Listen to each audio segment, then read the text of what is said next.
Hello, everyone. So wonderful to be here. Every 13 seconds, a couple in the United States is breaking up. So why are so many couples falling apart while other couples are able to maintain their love and intimacy for a lifetime? The relationships that last and thrive all have one thing in common: emotional responsiveness. Now, this may sound simple and obvious, however, it's not.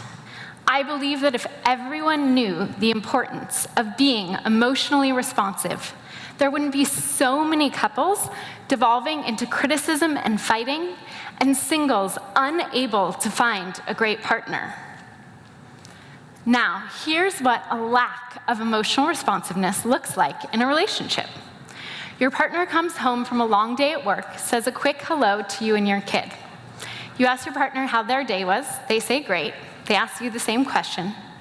And as you share the events of the day, your partner looks away and shows zero signs that what you're saying matters. You aren't sure if they heard what you said or cared, or if they're just too emotionally stuck back at the office to really hear you. Does any of this sound familiar to you? Now, here's a picture of what healthy emotional responsiveness looks like in action.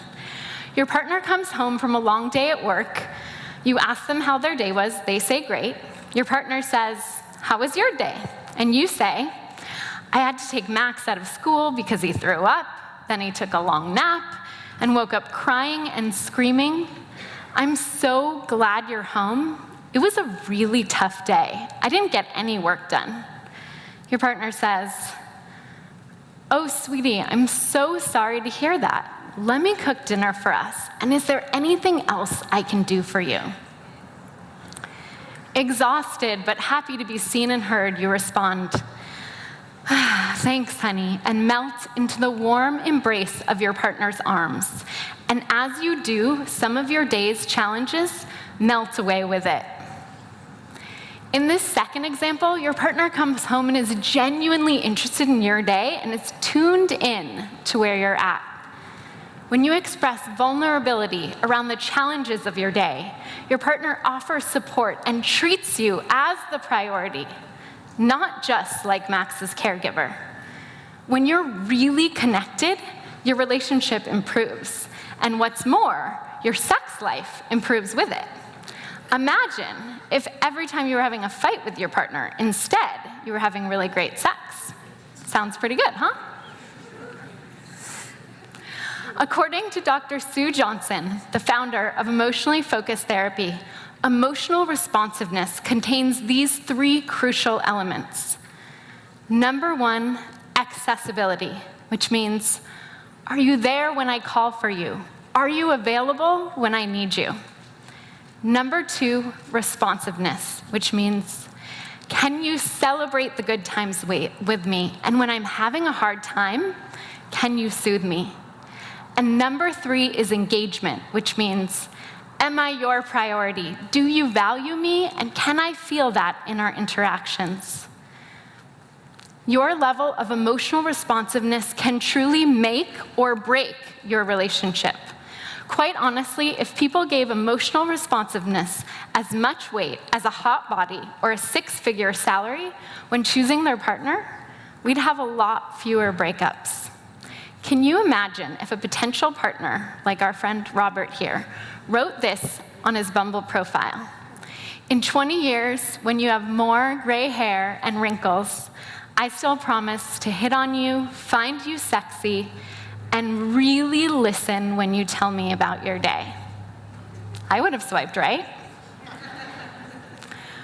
What I see in my work is that most people didn't receive a high level of emotional responsiveness in childhood, and when looking for a partner, they often have a hard time finding it. So how did we get here, you ask? The philosopher Descartes in the 17th century put forth the belief that the mind and the body are completely separate. As a result, Western thought deprioritized emotions. The mind took precedence, and the emotional realm became less important than thoughts and reason. It's common to hear the phrase, "she's so needy," or "I don't want to be needy," and turn him off. And so we have learned as a culture to relegate emotions and needs as less important. Our culture has taught us independence is the ultimate goal, but the truth is we need each other in order to thrive. Attachment theory and neuroscience say we need each other. We are wired for relationship, and that our ability and our partner's ability to be responsive to each other's needs and emotions is fundamental in creating a healthy, thriving relationship. So if the key to a healthy, thriving relationship is emotional responsiveness, then what is blocking so many of us from being emotionally responsive partners?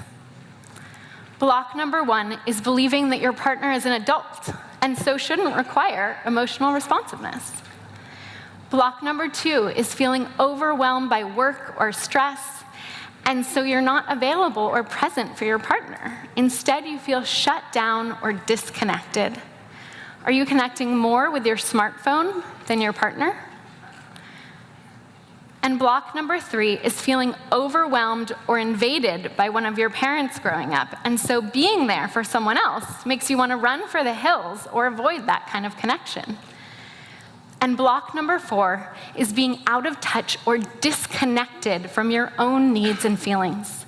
And so when your partner has needs and feelings, you deprioritize them or disregard them just as you've been conditioned to do yourself. So, what can you do about these blocks?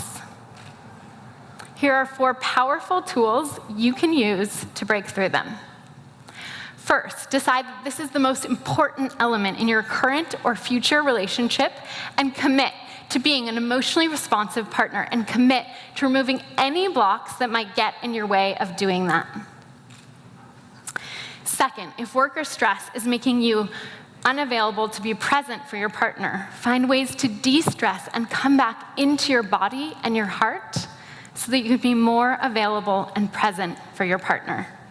And third, if both of your parents was engulfing, overwhelming, or invasive growing up, find a coach or a therapist to help you heal those wounds so you can be more emotionally responsive to your partner. And fourth, start to notice throughout the day, how do I feel right now, and what do I need emotionally today? The more you value and trust your feelings and needs, the more you will value and trust the feelings and needs of others. Our country is in a state of deep distress on an environmental, political, and social level. By moving from I to we prioritize having the skills and emotional capacity to care not only for our own well-being, but the emotional well-being of our dearest loved ones and community. Like Mother Teresa said, what can you do to promote world peace? Go home and love your family. Thank you so much.